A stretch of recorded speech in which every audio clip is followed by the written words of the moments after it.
Hey, good morning. I'm horticulturist Gary Bachman. It's time for another daily dose of hort. Well, I've been showing you the progress of our fall tomatoes that we started growing.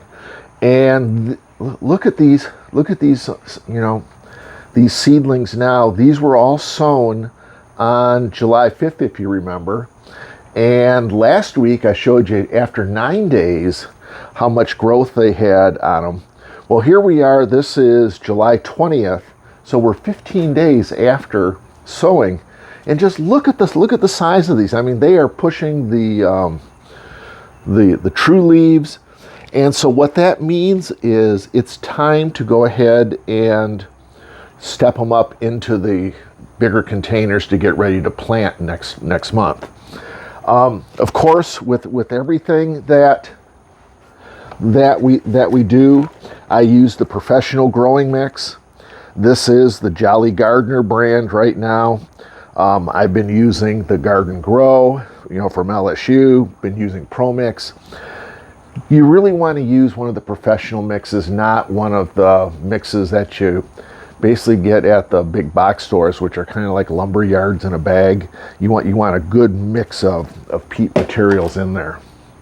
I also like to use these little 3-inch cups, because when we take our transplants and we get ready to put them into the earth boxes, I can just take my max bit drill bit, drill a hole, and you pop the transplant out and it goes right in the hole. So there's really no hand digging involved. So that works out real well.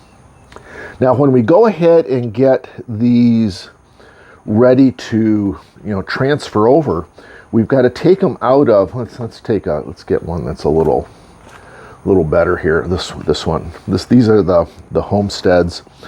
But what we want to do is, and I got this tip from Joe Lample, we're going to pop these out of the container, because they're all oops, we'll have to refill that one. But they're all densely sown like this, and we just don't want to go and I'll just sacrifice one because we have plenty. You just don't want to do that, because you ruin the root system.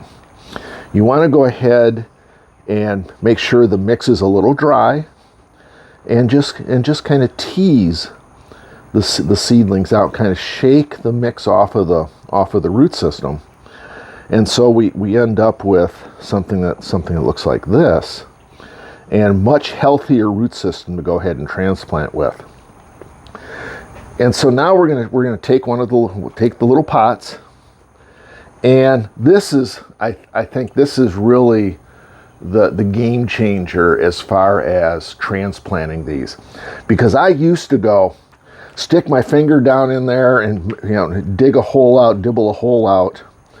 I don't do that anymore. Joe Lample showed a tip by using the mix in the around the seedlings being dry, using dry mix, and you just lay that on top of the mix, index finger where the roots start and where the stem ends, and just push it in.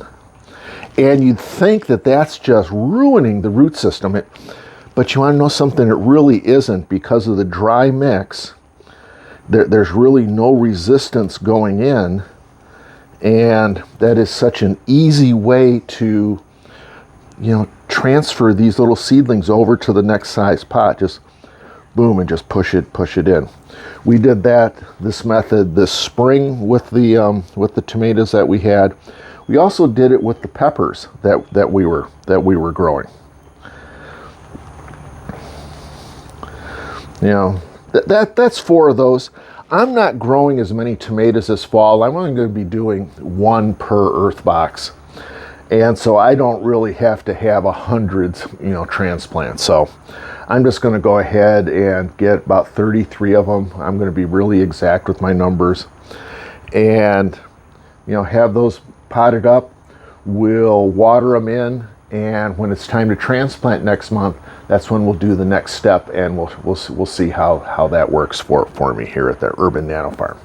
So with that, thanks for joining us, and we see you next time for another daily dose of hort.